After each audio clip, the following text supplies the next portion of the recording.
नमस्कार दोस्तों। स्वागत है आपका अपने चैनल सुनहरी कहानियाँ में। आज की कहानी है अनाथ लड़की, जिसके लेखक मुंशी प्रेमचंद जी हैं। आइए कहानी पर प्रकाश डालते हैं। सेठ पुरुषोत्तम दास पूना की सरस्वती पाठशाला का मुआयना करने के बाद बाहर निकले तो एक लड़की ने दौड़कर उनका दामन पकड़ लिया। सेठ जी रुक गए और मोहब्बत से उसकी तरफ देखकर पूछा, क्या नाम है? लड़की ने जवाब दिया, रोहिणी। सेठ जी ने उसे गोद में उठा लिया और बोले, तुम्हें कुछ इनाम मिला? लड़की ने उनकी तरफ बच्चों जैसी गंभीरता से देखकर कहा, तुम चले जाते हो, मुझे रोना आता है, मुझे भी अपने साथ लेते चलो। सेठ जी ने हंसकर कहा, मुझे बड़ी दूर जाना है, तुम कैसे चलोगी?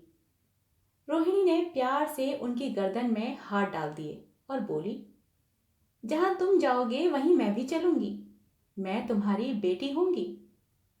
मदरसे के अफसर ने आगे बढ़कर कहा, इसका बाप साल भर हुआ नहीं रहा, माँ कपड़े सीती है, बड़ी मुश्किल से गुजारा होता है। सेठ जी के स्वभाव में करुणा बहुत थी। यह सुनकर उनकी आंखें भर आईं। उस भोली प्रार्थना में वह दर्द था जो पत्थर से दिल को पिघला सकता है। बेकसी और यतीमी को इससे ज्यादा दर्दनाक ढंग से जाहिर करना नामुमकिन था।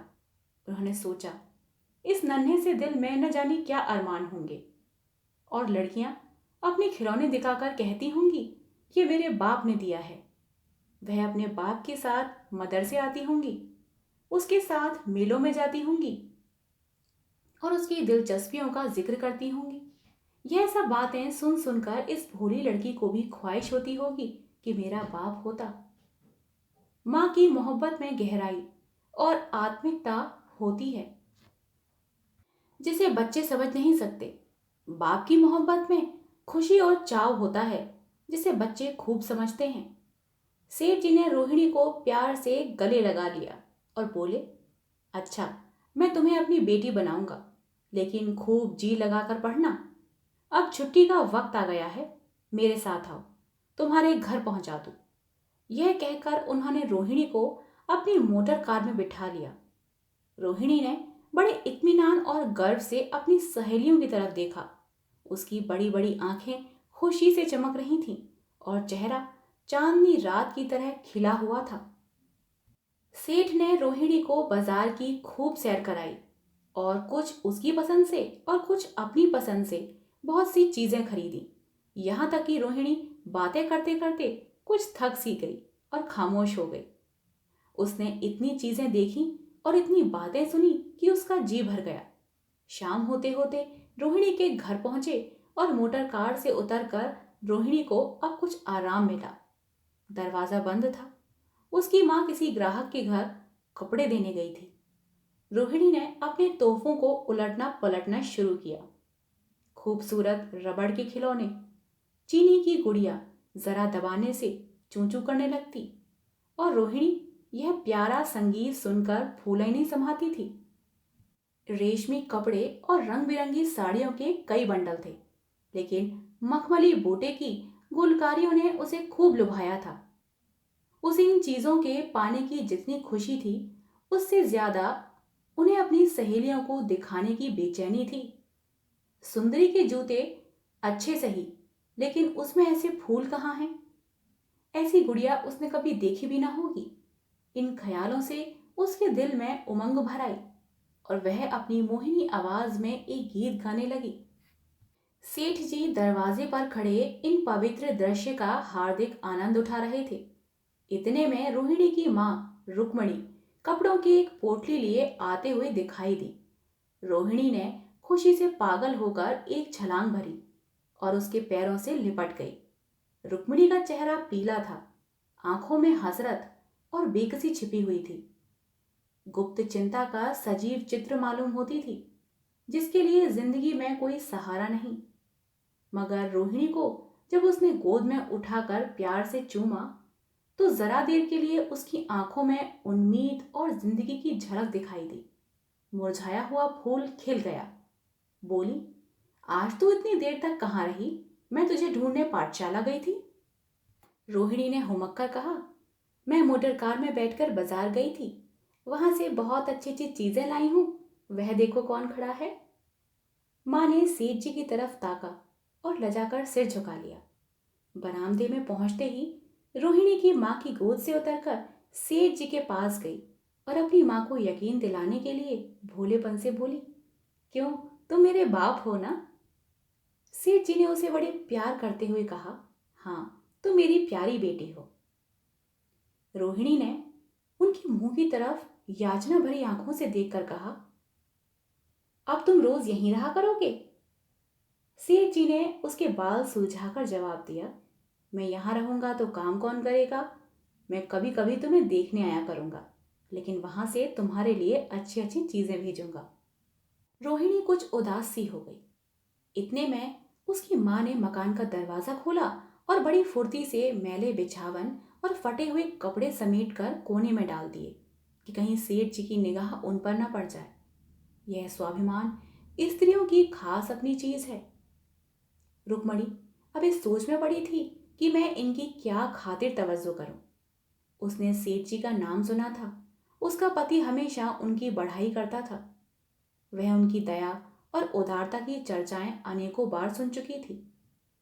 वह उन्हें अपने मन का देवता समझा करती थी। उसे क्या उम्मीद थी कि कभी उसका घर भी उनके कदमों से रोशन होगा? लेकिन आज जब वह शुभ दिन संयोग से आया तो वह इस काबिल भी नहीं कि उन्हें बैठने के लिए एक मूड़ा भी दे सके। घर में पान और इलायची भी नहीं। वह अपने आंसुओं को किसी तरह न रोक सकी। आखिर जब अंधेरा हो गया और पास के ठाकुर द्वार से घंटों और नगाड़ों की आवाजें आने लगीं, तो उन्होंने जरा ऊंची आवाज में कहा, बाई जी, अब मैं जाता हूं। मुझे यहाँ बहुत काम करना है। मेरी रोहिणी को कोई तकलीफ ना हो। मुझे जब मौका मिलेगा उसे देखने आऊंगा। उसके पालने पोसने का काम मेरा है और मैं उसे पूरी खुशी से पूरा करूंगा। उसके लिए अब तुम कोई फिक्र मत करो। मैंने उसका वजीफा बांध दिया है और यह उसकी पहली किस्त है। यह कहकर उन्होंने अपना खूबसूरत बटुआ निकाला और रुक्मिणी के सामने रख दिया। गरीब औरत की आंखों में आंसू जारी थे। उसका जी बरबस चाहता था कि उसके पैरों को पकड़कर खूब रोए। आज बहुत दिनों के बाद एक सच्चे हमदर्द की आवाज उसके मन में आई थी। जब सेठ जी चले तो उसने दोनों हाथों से प्रणाम किया। उसके हृदय की गहराइयों से प्रार्थना निकली, आपने एक बेबस पर दया की है, ईश्वर आपको इसका बदला दे। दूसरे दिन रोहिणी पाठशाला गई तो उस तानियों ने उसे बारी बारी प्यार किया और उसकी सहेलियां उसकी एक एक चीज को आश्चर्य से देखती और ललचाती थी। अच्छे कपड़ों से खूब स्वाभिमान का अनुभव होता है।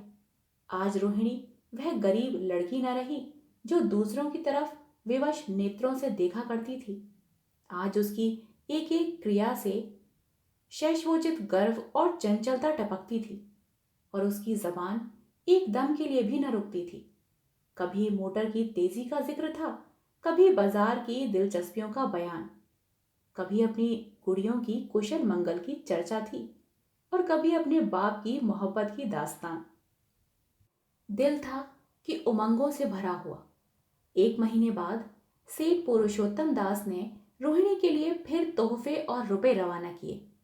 बेचारी विधवा को उनकी कृपा से जीविका की चिंता से छुट्टी मिली।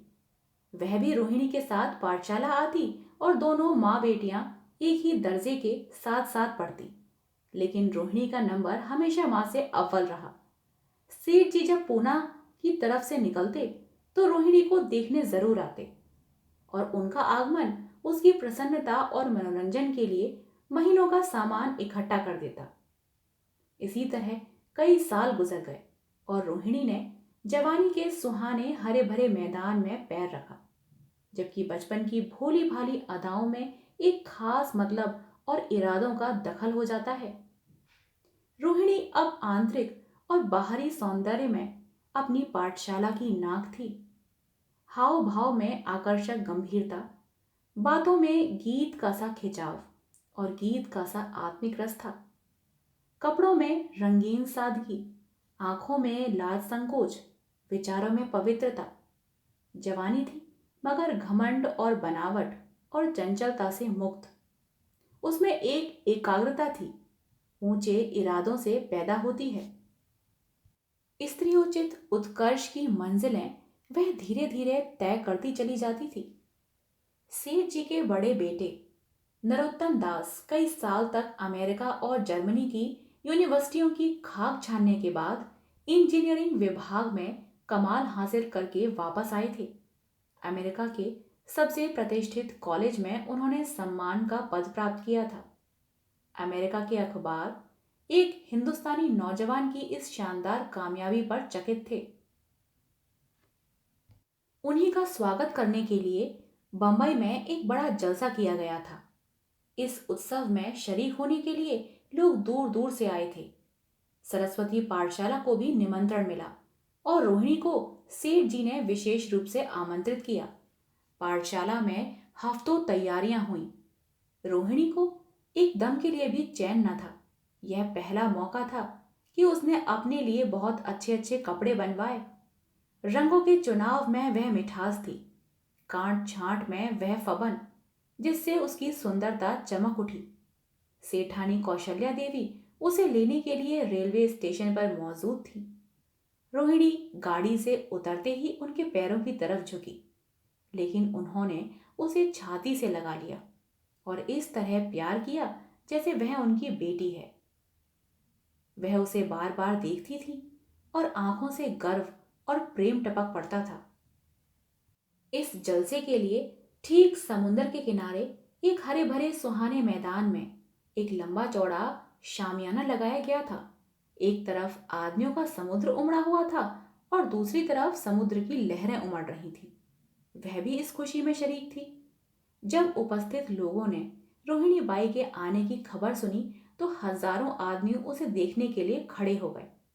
यही तो वह लड़की है जिसने आपकी शास्त्री की परीक्षा पास की है। जरा उसके दर्शन करने चाहिए। अब भी इस देश की स्त्रियों में ऐसे रतन मौजूद हैं। भोले भाले देश प्रेमियों में इस तरह की बातें होने लगी। शहर की कई प्रतिष्ठित महिलाओं ने आकर रोहिणी को गले लगाया और आपस में उसके सौंदर्य और कपड़ों की चर्चा होने लगी। आखिर मिस्टर पुरुषोत्तम दास तशरीफ लाए। हालांकि वह बड़ा शिष्ट और गंभीर उत्सव था, लेकिन उस वक्त दर्शन की उत्कंठा पागलपन की हद तक जा पहुंची थी। एक भगदड़ सी मच गई। कुर्सियों की कतारें गड़बड़ हो गईं। कोई कुर्सी पर खड़ा था तो कोई उसके हत्थे पर।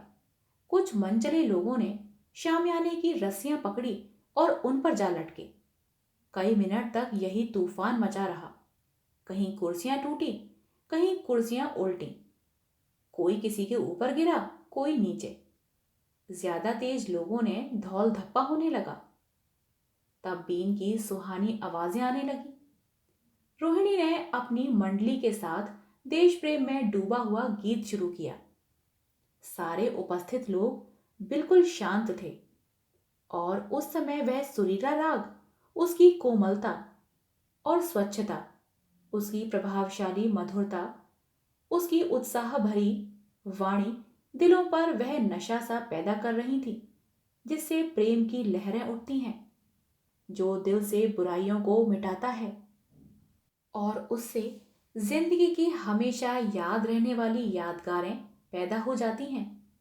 गीत बंद होने पर तारीफ की एक आवाज न आई। वही ताने कानों में अब तक गूंज रही थी।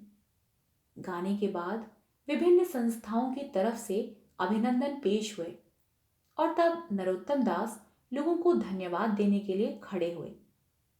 लेकिन उनके भाषण से लोगों को थोड़ी निराशा हुई। यूं दोस्तों की मंडली में उनकी वक्तृता के आवेग और प्रवाह की कोई सीमा न थी, लेकिन सार्वजनिक सभा के सामने खड़े होते ही शब्द और विचार दोनों ही उनसे बेवफाई कर जाते थे। उन्होंने बड़ी बड़ी मुश्किल से धन्यवाद के कुछ शब्द कहे और तब अपनी योग्यता की लज्जित स्वीकृति के साथ अपनी जगह पर आ बैठे।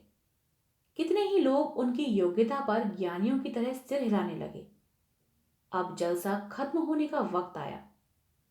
वह रेशमी हार जो सरस्वती पाठशाला की ओर से भेजा गया था, मेज पर रखा हुआ था।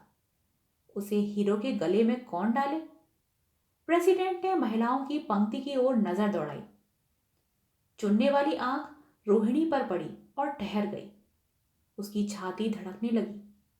लेकिन उत्सव के सभापति के आदेश का पालन आवश्यक था। वह सिर झुकाए हुए मेज के पास पहुंची और कांपते हाथों से हार को उठा लिया। एक क्षण के लिए दोनों की आंखें मिली और रोहिणी ने नरोत्तम दास के गले में हार डाल दिया। दूसरे दिन सरस्वती पाठशाला के मेहमान विदा हुए, लेकिन कौशल्या देवी ने रोहिणी को न जाने दिया। बोली, अभी तुम्हें देखने से जी नहीं भरा। तुम्हें यहाँ एक हफ्ता रहना होगा। आखिर मैं भी तो तुम्हारी माँ हूं। एक माँ से इतना प्यार और दूसरी माँ से इतना अलगाव। रोहिणी कुछ जवाब न दे सकी। यह सारा हफ्ता कौशल्या देवी ने उसकी विदाई की तैयारियों में खर्च किया। 7वें दिन उसे विदा करने के लिए स्टेशन तक आई। चलते वक्त उससे गले मिली और बहुत कोशिश करने पर भी आंसुओं को न रोक सकी। नरोत्तम दास भी आए थे। उनका चेहरा उदास था। कौशल्या ने उनकी तरफ सहानुभूतिपूर्ण आंखों से देखकर कहा, मुझे यह तो ख्याल ही न रहा, रोहिणी क्या यहां से पुणे तक अकेली जाएगी? क्या हर्ज है, तुम ही चले जाओ, शाम की गाड़ी से लौट आना। नरोत्तम दास के चेहरे पर खुशी की लहर दौड़ गई, जो इन बातों से न छिप सकी। अच्छा, मैं ही चला जाऊंगा। वह इस फिक्र में थे कि देखें विदाई में बातचीत का मौका मिलता भी है या नहीं। अब वह खूब जी भरकर अपने दर्दे दिल सुनाएंगे और मुमकिन हुआ तो उस लाज संकोच को जो उदासीनता के पर्दे में छिपी हुई है मिटा देंगे। रुक्मिणी को अब रोहिणी की शादी की फिक्र पैदा हुई। पड़ोस की औरतों में इसकी चर्चा होने लगी थी। लड़की इतनी सयानी हो गई है, अब क्या बुढ़ापे में ब्याह होगा? कई जगह से बात आई। उनमें कुछ बड़े प्रतिष्ठित घराने थे, लेकिन जब रुक्मिणी उन पैमानों को सेठ जी के पास भेजती तो वे यही जवाब देते कि मैं खुद फिक्र में हूं। रुक्मिणी को उनकी यह टालम टोल बहुत बुरी मालूम होती। रोहिणी को बंबई से लौटे महीना भर हो चुका था। एक दिन वह पाठशाला से लौटी तो उसे अम्मा की चारपाई पर एक खत पड़ा हुआ मिला। रोहिणी पढ़ने लगी। लिखा था, बहन, जब से मैंने तुम्हारी लड़की को बंबई में देखा है, मैं उस पर रीझ गई हूं। अब उसके बगैर मुझे चैन नहीं है। क्या मेरा ऐसा भाग्य है कि वह मेरी बहू बन सके? मैं गरीब हूं, लेकिन मैंने सेठ जी को राजी कर लिया है। तुम भी मेरी यह विनती कबूल करो। मैं तुम्हारी लड़की को चाहे फूलों की सेज पर न सुला सकूं, लेकिन इस घर का एक एक आदमी उसे आंखों की पुतली बनाकर रखेगा। अब रहा लड़का। मां के मुंह से लड़के का बखान कुछ अच्छा नहीं मालूम हुआ, लेकिन यह कह सकती हूं कि परमात्मा ने यह जोड़ी अपने हाथों से बनाई है। सूरत में, स्वभाव में, विद्या में, हर दृष्टि से वह रोहिणी के योग्य है। तुम जैसे चाहे अपना इत्मीनान कर सकती हो। जवाब जल्द देना। और ज्यादा क्या लिखूं? नीचे थोड़े से शब्दों में सेठ जी ने उस पैगाम की सिफारिश की थी। रोहिणी गालों पर हाथ रखकर सोचने लगी। नरोत्तम दास की तस्वीर उसकी आंखों के सामने आ खड़ी हुई। उनकी वह प्रेम की बातें, जिनका सिलसिला बंबई से पुणे तक नहीं टूटा था, कानों में गूंजने लगी। उसने एक ठंडी सांस ली और उदास होकर चारपाई पर लेट गई। सरस्वती पाठशाला में एक बार फिर सजावट और सफाई के दृश्य दिखाई दे रहे हैं। आज रोहिणी की शादी का शुभ दिन है। शाम का वक्त, बसंत का सुहाना मौसम। पाठशाला के दरो दीवार मुस्कुरा रहे हैं और हरा भरा बगीचा फूला नहीं समाता। चंद्रमा अपनी बारात लेकर पूरब की तरफ से निकला। उसी वक्त मंगलाचरण का सुहाना राग उस रूपहली चांदनी और हल्के हल्के हवा के झोंकों में लहरें मारने लगा। दूल्हा आया। उसे देखते ही लोग हैरत में आ गए। यह नरोत्तम दास थे। दूल्हा मंडप के नीचे गया। रोहिणी की मां अपने आप को न रोक सकी।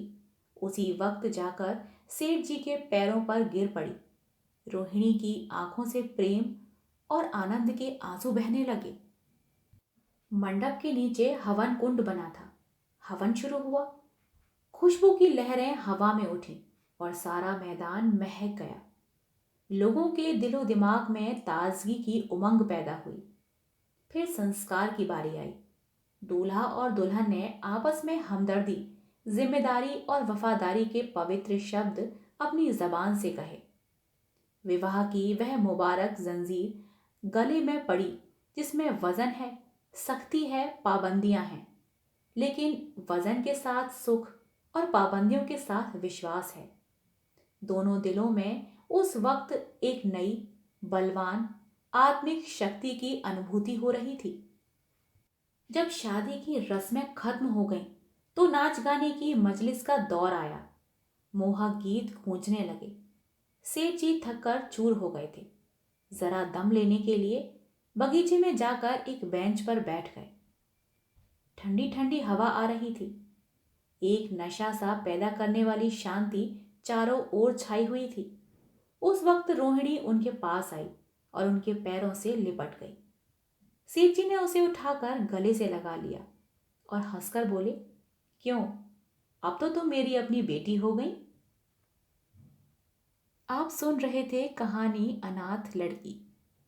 आशा करती हूँ आपको यह कहानी पसंद आई हो।